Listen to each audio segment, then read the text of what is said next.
ये बढ़ते अगली खबर की ओर। समालखा विधानसभा में बीजेपी को बड़ा झटका लगा है। संजय छोकर ने पार्टी की सदस्यता से दिया इस्तीफा। विधानसभा से टिकट के दौड़ में शामिल थे संजय छोकर और कांग्रेस छोड़कर बीजेपी में शामिल हुए थे संजय छोकर और साथ ही समालखा विधानसभा से लड़ेंगे निर्दलीय चुनाव। बड़ी खबर आपको बता रहे हैं। विधानसभा से टिकट के दौड़ में शामिल थे संजय और ऐसे में समालखा विधानसभा में बीजेपी को बड़ा झटका लगा है। संजय छोकर ने पार्टी की सदस्यता से इस्तीफा दे दिया। विधानसभा से टिकट के दौड़ में शामिल थे संजय छोकर और कांग्रेस छोड़कर बीजेपी में शामिल हुए थे और ऐसे में समालखा विधानसभा से निर्दलीय चुनाव लड़ेंगे। बता दें कि भारतीय जनता पार्टी की पहली लिस्ट जारी होते ही इस्तीफों के झड़ी लगना शुरू हो गई है और ऐसे में लगातार नेताओं के इस्तीफे देखने को मिल रहे हैं और समालखा विधानसभा सीट की अगर बात की जाए तो वहां पे भी भारतीय जनता पार्टी को बड़ा झटका लगा है। संजय छोकर ने पार्टी की सदस्यता से इस्तीफा दिया और ऐसे में विधानसभा से टिकट के दौड़ में शामिल थे संजय और कांग्रेस छोड़कर भारतीय जनता पार्टी में शामिल हुए थे और ऐसे में समालखा विधानसभा से निर्दलीय चुनाव लड़ने का ऐलान कर दिया है। समालखा विधानसभा में भारतीय जनता पार्टी को बड़ा झटका लगा। संजय छोकर ने पार्टी की सदस्यता से इस्तीफा दे दिया और विधानसभा से टिकट की दौड़ में शामिल थे संजय छोकर। कांग्रेस छोड़कर बीजेपी में शामिल हुए थे संजय और ऐसे में समालखा विधानसभा से लड़ेंगे निर्दलीय चुनाव।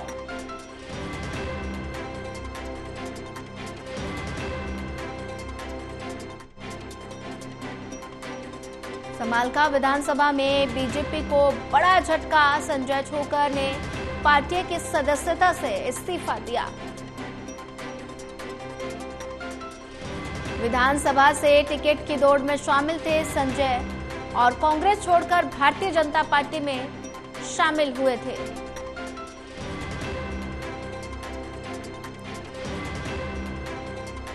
भारतीय जनता पार्टी की लिस्ट जारी होने के बाद इस्तीफों की झड़ी लग गई और ऐसे में समालखा विधानसभा की अगर बात की जाए तो समालखा विधानसभा में भारतीय जनता पार्टी को झटका लगा है।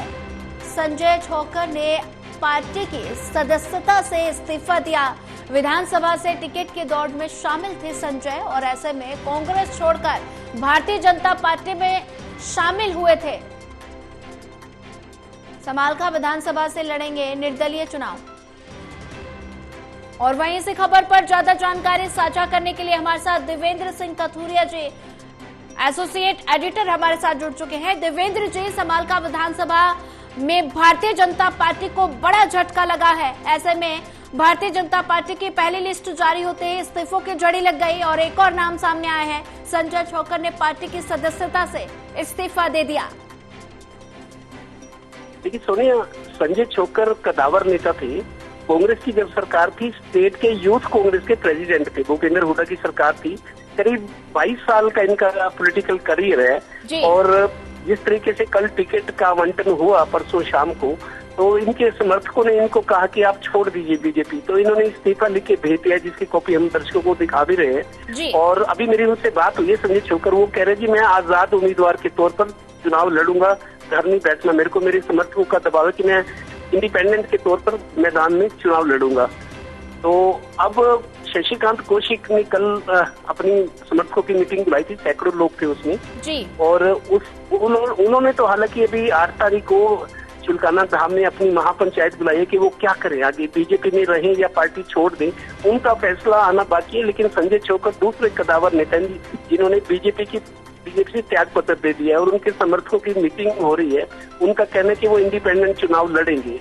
अब समालखा के समीकरण बदलते हुए लग रहे हैं और जो बीजेपी के अधिकृत उम्मीदवार हैं मनमोहन भड़ाना जो फरीदाबाद से आए हैं, उनको लेकर विरोध बढ़ गया है। हालांकि मुकाबला बीजेपी कांग्रेस से माना जा रहा था, लेकिन कांग्रेस बीजेपी मुकाबले के बावजूद सियासी समीकरण मेरे को लगता है अंगड़ाई ले रहे हैं, स्थिति बदल रही है। तो अब देखना यह है कि संजय छोकर इंडिपेंडेंट के तौर पे आते हैं, चुनाव लड़ते हैं और बीजेपी कैंडिडेट और कांग्रेस वाले तो हैं ही, अब किस तरह के सियासी समीकरण बनते हैं, दिलचस्प हो गए। जी जी देवेंद्र जी, अगर बात की जाए तो समालखा विधानसभा सीट से संजय छोकर पार्टी ने इस्तीफा दे दिया और ऐसे में बता दें कि लगातार वो टिकट के बंटवारे से नाराजगी उन्होंने जाहिर कर दी है, पार्टी की सदस्यता से इस्तीफा दे दिया। ऐसे में भारतीय जनता पार्टी को कितना नुकसान, क्योंकि उन्होंने निर्दलीय चुनाव लड़ने का ऐलान कर दिया है। देखिए, दिलचस्प स्थिति सोनी इसलिए बन गई है, कांग्रेस के जो संभावित उम्मीदवार हैं धर्म सिंह छोकर या उनके परिवार से, क्योंकि धर्म सिंह छोकर के खिलाफ ईडी के केसेस चल रहे हैं अभी, और उनके परिवार से किसी सदस्य को कांग्रेस लड़वाएगी वो गुर्जर है, और जो बीजेपी के मनमोहन बढ़ाना वो भी गुर्जर है, और ये जो संजय छोकर चुनाव लड़ने की बात करें ये भी गुर्जर है। गुर्जर और जाट मतदाताओं का ज्यादा प्रभाव है, और तीसरे नंबर पे ब्राह्मण मतदाता है। तो 3 गुर्जर अगर कैंडिडेट हो जाएंगे मैदान में तो जाहिर है कि जो गैर गुर्जर होगा या जाट कैंडिडेट है उसको इसका फायदा मिल सकता है। लिहाजा इस घटनाक्रम से, क्योंकि संजय छोकर नामी गिरामी नेता है, ऑल इंडिया में भी ये रहे हैं मेंबर, उसके बाद उनको यूथ कांग्रेस का प्रेसिडेंट बनाया गया था। बीजेपी ज्वाइन की थी 1 नवंबर 2022 को, तो 2 साल से ज्यादा इनको भी हो गए हैं, अब 2 साल के करीब होने वाले। तो इन्होंने प्रदेश कार्यकारिणी का मेंबर बनाया गया था, और मनोहर लाल जी के बारे में कहते थे कि संत है, जब वो मुख्यमंत्री थे तो उनको संत देख के और बुलाते भी देखे तो संत है, राजनीति में कोई संत भी हो सकता है आज के जमाने में। तो उनसे प्रभावित होकर इन्होंने बीजेपी ज्वाइन की थी, और आज भारी मन से, उदास मन से अपने समर्थकों के दबाव के बीच उन्होंने इस्तीफा दे दिया है, लिख कर दे दिया है, पार्टी को भेज दिया है, और ऐलान कर दिया है कि इंडिपेंडेंट उम्मीदवार के तौर पे वो मैदान में नजर आएंगे। जी देवेंद्र कथुरिया जी, ज्यादा जानकारी साझा करने के लिए आपका धन्यवाद।